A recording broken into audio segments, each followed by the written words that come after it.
Երևանում կայացած եվրոպական գագաթնաժողովից հետո իշխանական շրջանակները շտապեցին խոսել պատմական բեկման եւ արևմուտքի հետ հարաբերություններում նոր փուլի մասին, սակայն պաշտոնական լավատեսության ետևում ավելի ու ավելի նկատելի են դառնում հարցերն ու մտահոգությունները, որոնք վերաբերում են ոչ միայն Հայաստանի արտաքին քաղաքական ուղղությանը, այլև պետական ինքնիշխանության եւ անվտանգության համակարգի ապագային։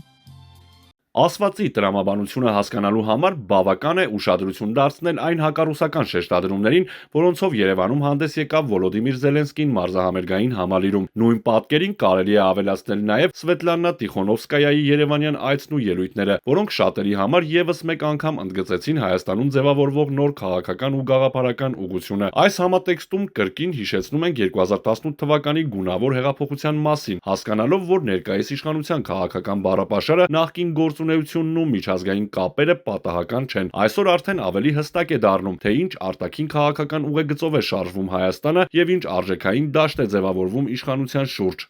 Գագաթնաժողովի ընթացքում հնչած հայտարարություններն ու ներկայացված քաղաքական ուղերձները ցույց են տալիս, որ տարածաշրջանում ձևավորվում է նոր ուժային վերադասավորում, որտեղ Հայաստանի շահերը դեռևս հստակ ձևակերպված չեն։ Մինչ Երևանը փորձում է խորացնել կապերը եվրոպական կենտրոնների հետ, միջազգային դերակատարների մի մասի օրակարգում ակնհայտորեն առաջնային է դառնում Հարավային Կովկասում ռուսական ազդեցության սահմանափակումը։ Հենց այս համատեքստում էլ առավել ուշագրավ են դառնում այն գնահատականները, ըստ որոնց ընթացող գործընթացների իրական շահառուն կարող է լինել ոչ թե Հայաստանը, այլ Թուրքիայի եւ Ադրբեջանի տանդեմը, որը տարիներ շարունակ հետևողականորեն ձգտել է տարածաշրջանից դուրս մղել ռուսական ներկայությունը։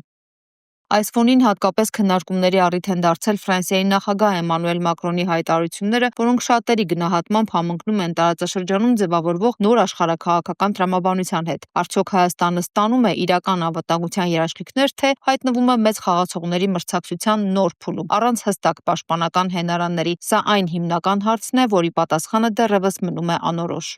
Էմանուել Մակրոնը տանուլ տվեց Աֆրիկան, Ֆրանսիայի աֆրիկյան գաղութները զիջեց ՉՎԿ Վագներին, եւ այս մարդը դե ֆակտո առաջարկում է դուրս բերել ռուս զինվորականներին Հայաստանի Հանրապետությունից ու օգնել Հայաստանին պաշտպանել իր տարածքները։ Դու նախ քեզ պաշտպանիր։ Իդեպ ոչ մի հայ պաշտոնյա ոչ մի բառ չասաց այն մասին, որ անընդունելի է միջամտել Հայաստանի ինքնիշխան քաղաքականությանը եւ երրորդ կողմի հետ նրա հարաբերություններին։ Եթե Մակրոնը հասնի իր ուզածին, ապա նրան կարելի է միանգամից շնորհել եւ Աթաթուրքի եւ Հեյդար Ալիևի շքանշանները։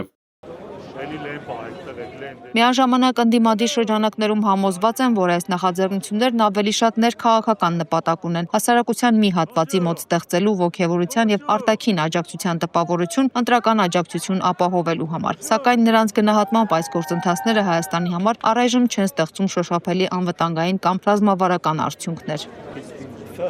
Պարադոքսալ է, սակայն հանդես գալով ռուսական 102-րդ ռազմաբազայի դեմ Մակրոնը դե ֆակտո անում է այն, ինչը երկար տարիներ անհաջող կերպով փորձում էր իրագործել Ռեջեփ Թայիպ Էրդողանը։ Ռուսական ռազմական գործոնի վերացումն առանց իրավաբանորեն պարտավորեցնող արևմտյան անվտանգության երաշխիքների տրամադրման Մակրոնին վերածում է թուրքական արդյունավետ պրոքսի, որը ճանապարհ է հարթում պանթուրքիստական էքսպանսիայի համար։ Հատկապես մտահոգիչ է նման հայտարարություններին Հայաստանի իշխանությունների կողմից ընկալելի արձագանքի բացակայությունը։ Ազգային անվտանգության հարցերին միջամտությունը կանխելու փոխարեն երկրի ղեկավարությունը խաղում է Մակրոնի հետ, ով ի դեպ զարմանալի նմանություն ունի Հայաստանի վարչապետի հետ տարածքային նվաճումների հարցում։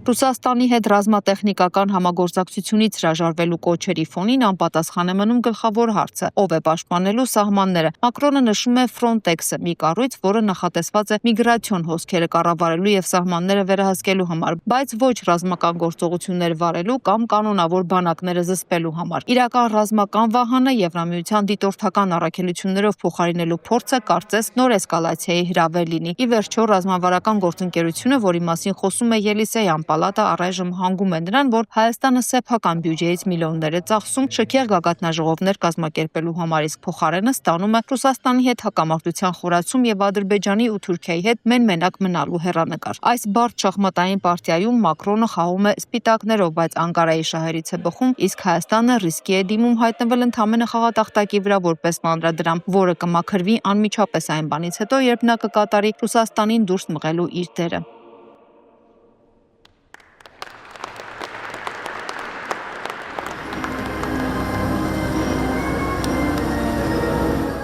Իսկ քաղաքական մեկնաբան Հակոբ Բադալյանը այլ տեսանկյունից է դիտարկում Եվրամիության շոուն Երևանում, որն ըստ նրա առավել հակաամերիկյան էր, քան հակառուսական։ Այդ համատեքստում միջոցառման հակառուսականության վրա արվող շեշտադրումները առավել եւս այսպես ասած ռուսաստանյան շրջանակներից այլ բան չեն, քան քարոզչական աջակցություն վարչապետ Փաշինյանին, թե ինչու է ցուցաբերվում այդ աջակցությունը առանձին հարց է։ Ես ինքս 2022-23-ից ի վեր խոսում եմ այդ մասին, առարկելով այն գնահատականներին, թե Փաշինյանը վարում է հակառուսական քաղաքականություն։ Ըստ իս դա կամ թյուրըմբռնում է, կամ մոլորություն, կամ էլ հանրությանը մոլորեցնելու փորձ։ Կստացվի, որ նա վարում է հակաամերիկյան քաղաքականություն, ոչ իհարկե։